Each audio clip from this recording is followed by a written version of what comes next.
السلام علیکم. وعلیکم. میری روٹین ہوا کرتی تھی کہ میں صبح و شام کے اذکار اور رات کو سونے سے پہلے اذکار ضرور پڑھا کرتی تھی. تو ایک دن میرے ساتھ ایسے ہوا کہ میں سستی میں اور بس صبح کے بھی نہیں پڑھ سکی، پھر شام میں بھی میں سوچ رہی تھی ابھی پڑھتی ہوں اور پھر نہیں پڑھ سکی، اور رات میں بھی اسی طرح ہوا اور میں سو گئی. تو رات میں 3 بجے کے قریب میری آنکھ اپنے کمرے میں شور سے کھلی تو میں نے اپنے سامنے 3 ڈاکوؤں کو دیکھا جنہوں نے اپنے چہرے کور کیے ہوئے تھے، اور ہم رات کو دروازے بند کر کے سوئے تھے، میں اور میرے ہسبینڈ.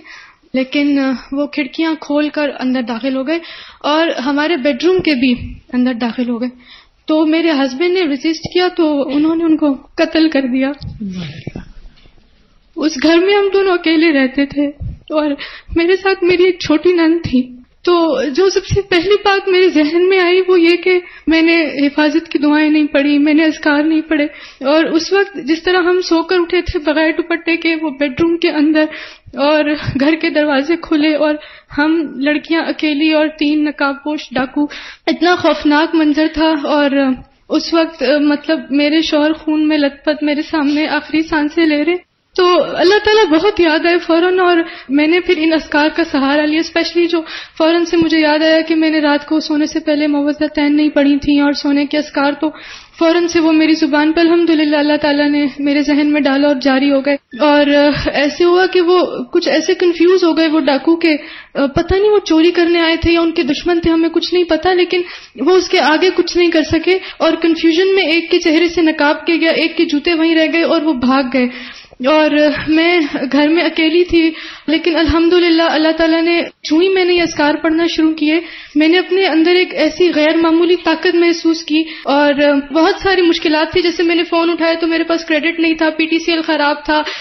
کوئی نہیں تھا اس وقت میں، لیکن اس مشکل سچویشن میں فوراً سے مینج کرنا، گھر والوں سے رابطہ کرنا، پھر اپنے ہسبینڈ کی میں نے ان کی روح نکلتے ہوئے اپنے سامنے دیکھی، اور یہ اذکار کا ساتھ تھا کہ میں اس وقت میں اسٹیبل رہی. پھر ان کو ہاسپٹل لے کر گئی تو بھاگتے ہوئے جو چیز سب سے پہلے مطلب مجھے سامنے نظر آئی وہ قرآن تھا، اور میں نے اپنے ہاتھ میں پکڑا اور اپنے ہسبینڈ کو لے کے ہاسپٹل گئی. تو ڈاکٹرز نے ان کی ڈیتھ کو کنفرم کر دیا، اور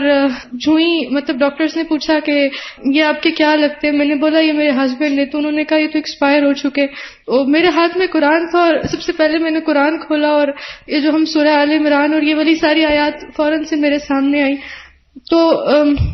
کہنے کا مقصد یہ ہے کہ اس سارے وقت میں جو چیز میرے ذہن میں آ رہی تھی کہ میں حفاظت کی دعائیں نہیں پڑھ سکی، میں سونے سے پہلے اذکار نہیں پڑھ سکی، اور الحمدللہ جب میں نے ان کو اس وقت سارے وقت میرے زبان پہ یہ اذکار تھے تو میں نے اپنے اندر ایک ایسی طاقت محسوس کی جس نے اس وقت مجھے اتنا نڈر اور بے خوف بنا دیا کہ میں اس ساری سچویشن سے ایسے گزر گئی کہ مجھے پتہ نہیں چلا. میری شادی کو صرف 6 مہینے کچھ دن ہوئے تھے، میرا پہلا بیٹا میرے ہسبینڈ کے 2 months کے بعد پیدا ہوا، لیکن ان مشکل ترین سٹیجز پہ میں نے اللہ تعالیٰ کو اپنے اتنے ساتھ محسوس کیا صرف ان اذکار کی مدد سے. پھر میں نے اپنی عدت کے لیے یہ ٹارگٹ سیٹ کر دیا کہ میں نے انشاءاللہ تعالیٰ ان سب دعاؤں کو زبانی حفظ کرنا ہے، اور ایاک نستعین ساری اور یہ سونے کے اذکار ان سب کو میں نے الحمدللہ حفظ کیا. اور میرے ہسبینڈ یہ 3 بجے کا واقعہ اور رات کو 2 بجے تک میرے ہسبینڈ فیس بک پہ بیٹھے ہوئے تھے. میں اب یہ سوچتی ہوں کہ اگر ان کو پتا ہوتا کہ میری زندگی کا صرف 1 گھنٹہ رہتا ہے تو وہ اس طرح ٹائم نہیں ویسٹ کرتے.